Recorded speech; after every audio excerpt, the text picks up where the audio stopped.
Flippity is an instructional tech tool which creates games from spreadsheets. This tool is ideal for vocabulary or fact practice, but its purpose can be extended beyond just that. To get started, go to flippity.net. Here you will see options for creating flashcards, quiz shows, and a variety of other games. They all basically work the same way in that each game gives you the option to view a demo version, instructions for how to create your own, and a template. Let's first take a look at the flashcards demo. Looking at the flashcards box, I will select Demo. Below the card, I have options to flip the flashcard and scroll forward and backward through the deck.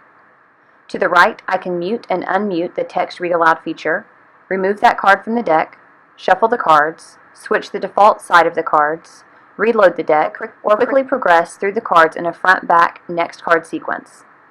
Above the cards, I can choose to view them as flashcards, a printer-friendly list, a quiz-style practice, a matching game, and a word cloud. To create your own flashcards, you can follow the instructions here. All of their tools work the same way for the most part.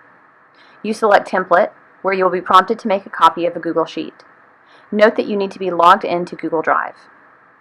You will see a spreadsheet like this with a column for side 1 of your cards and a column for side 2. You may change the audio in the drop-down box from English to another language, or to none if you do not want the audio option. The page is pretty self-explanatory in that you change the content of the cells to what you want on the flashcards. To the right, you can change the color of the flashcard or the color of the text. When you have completed the spreadsheet, go to File, Publish to the Web, and Publish. Lastly, click on the bottom tab titled Get the Link Here. Once you have published your file, a link will automatically be generated for you to click or copy to begin playing your game. Changes you make to the document after it is published will be automatically updated in the game as long as the game has been refreshed. You may follow the instructions from flippity.net to include images or videos as part of your prompts. I encourage you to play around with Quiz Show for a Jeopardy-style game, or the Random Name Picker for creating random groups.